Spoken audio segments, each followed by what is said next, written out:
WIT inverters present you with Growatt's latest commercial and industrial energy storage solution. WIT inverters provide power ranging from 50 kilowatts to 100 kilowatts. There are 4 models to meet various customer demands.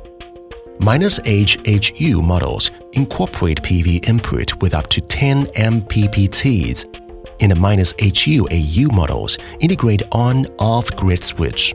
This video will take -HU model as an example to introduce the installation of WIT inverters. The operating temperature range of the WIT inverter is -30 degrees Celsius to 60 degrees Celsius. To ensure optimal performance and long service life of the WIT inverters, it is best to avoid direct sunlight, rain, and snow, and to install an awning over the unit. Here is the installation layout requirement for the inverter. In addition, please make sure there is enough space for workers to carry out the installation procedure. Before installation, we need to prepare installation tools.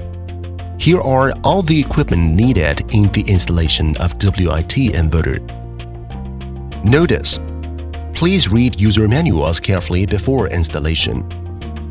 Only qualified and well-trained technicians are allowed to install and operate the WIT inverter. Before unpacking the WIT inverter, check the shipping box for any externally visible damage. If any damage is found, please contact the shipping company as soon as possible. WIT inverter is securely packaged in a wooden container. First, we need to use flathead screwdriver and hammer to loosen the metal fasteners on each cover. Remove the top cover first and then the other covers. Collect the marking off template and the document bag on the foam pad. Then remove the foam pad, collect the accessory box.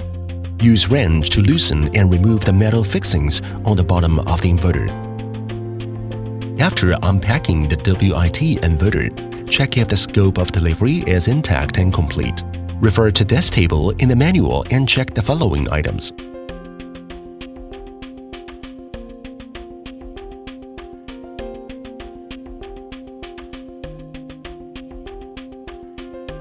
It's recommended to install the WIT inverter on the ground. First, use the marking off template to determine the location of the holes in the ground where the inverter is to be mounted. Then drill holes and insert 5 12 nuts in the accessory box into the ground. Place the bottom support plate next to the bottom of inverter. Pull out the telescopic handles at each corner of the inverter. Then lift the inverter to an upright position and place it on the bottom support plate. Notice: it requires 4 people to lift the inverter. Operate the forklift to insert the tines into the pallet openings to lift the inverter and then transport it to the installation position. The fork width should be less than 0.42 meters. Place the inverter in the right position and then tighten the screws. There are 2 other ways to move the inverter into position, lifting which requires 4 people using the telescopic handles, or hoisting, before which we have to install the hoisting rings in the accessory box onto the top of inverter as illustrated. Before starting wiring the inverter, make sure it is safely and firmly grounded. Notice: it is essential to connect the ground cable to the WIT inverter before connecting other cables to prevent personal injury or device damage. For a single WIT inverter, connect a ground cable to the ground point on the chassis shell. Remove the left cover plate and right cover of the WIT to prepare for wiring. Before wiring, check the following terminals on the left side panel of WIT inverter. On the right side panel of WIT inverter, the following terminals are located. The rated circuit breaker and power cable specifications are illustrated in the table. Please choose the appropriate breaker or cable according to the inverter model. Notice: before connecting cables, ensure that the DC switches on the WIT inverter are off. Turn off the switches and breakers on the AC side and the battery side. Otherwise, the high voltages of the WIT inverter may result in electric shocks. The waterproof silicone pad is used to protect the lower side of a terminal box. Cut holes in the pad according to the outer diameter of the cables to route them through. After routing through the cables, determine the cable strap length based on the specifications of the terminals. 18 to 22 mm is recommended. Crimp the cables and the terminals. First, connect the ground cable to the copper grounding bar in the AC junction box. Then we need to connect the main power cables according to the label. For HU or AU models, there is a set of load ports in the AC junction box. Connect another ground cable to the copper grounding bar, then connect the cables to the load port. After connecting all the cables on the AC side including main panels, then apply fireproof mud to the waterproof silicone mat at the inlet side. Connect the ground of the box panel. Lock the cover of the AC junction box after the fireproof mud is applied. The rated AC power cable specifications are illustrated in the table. Please choose the appropriate cable according to the inverter model. Notice: the maximum short circuit current of each PV string must be lower than or equal to 40 amperes. The power of the PV panels should not exceed twice the power of the WIT inverter. Strap 6 to 8 mm of the insulation layer of the DC cables. Insert the exposed core wires into the crimping area of the wiring terminal and crimp them using a crimping plier. Route the cable through the cable sealing sleeve and insert the insulation sleeve until it snaps.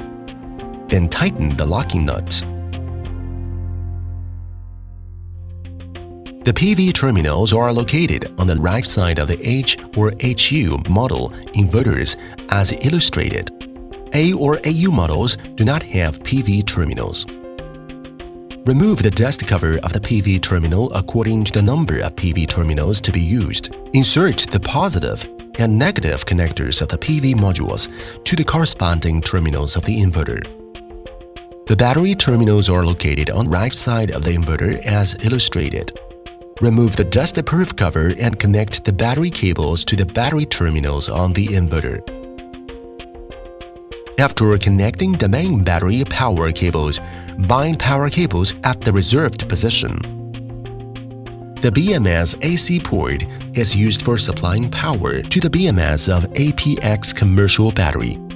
The pin definitions of BMS AC port are as illustrated. Remove the dust-proof cover from the BMS AC terminal and connect BMS AC cable to the terminal. The pin definitions of BMS COM port are as illustrated. Connect the communication cables to the corresponding terminals as required. Remove the dust-proof cover from the BMS COM terminal. Insert the 16-pin terminal, the client side, to the corresponding position and ensure that it is tightly connected. The external communication terminal of the WIT inverter is a 16-pin connector. Here are the pin definitions of COM1 port. Connect the communication cable to the corresponding terminal as required. Notice: when connecting external devices, such as the PC, please use isolated communication devices. Remove the dust-proof cover from the COM1 terminal and insert the 16-pin terminal, the client side, to the corresponding position. The parallel communication terminal COM2 of the WIT inverter uses a 30-pin terminal. Connect the communication cables to the corresponding terminals as required. Remove the dust-proof cover from the COM2 terminal and insert the 30-pin terminal, the client side, to the corresponding position. The WIT inverter is equipped with a USB port that allows for remote monitoring when connected to a monitoring device, such as a USB to Wi-Fi module, Shine Wi-Fi X2, Shine LAN X, and others. Remove the waterproof cover from the USB port. Insert the USB to Wi-Fi module, ensuring that the triangle icon is facing upward. And then secure it by tightening the screw as illustrated. If the module is working properly, its LED indicator will light up.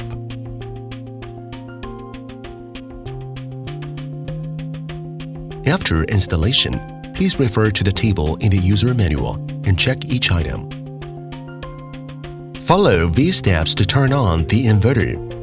Turn the DC switches on the WIT inverter to the on position. Turn on the breaker between the grid and the inverter. Once the startup requirements of all terminals are fulfilled, the system will be powered on automatically. After finishing wiring on the right side of the WIT inverter, put the cover back and make sure the snap is in position. The installation is complete.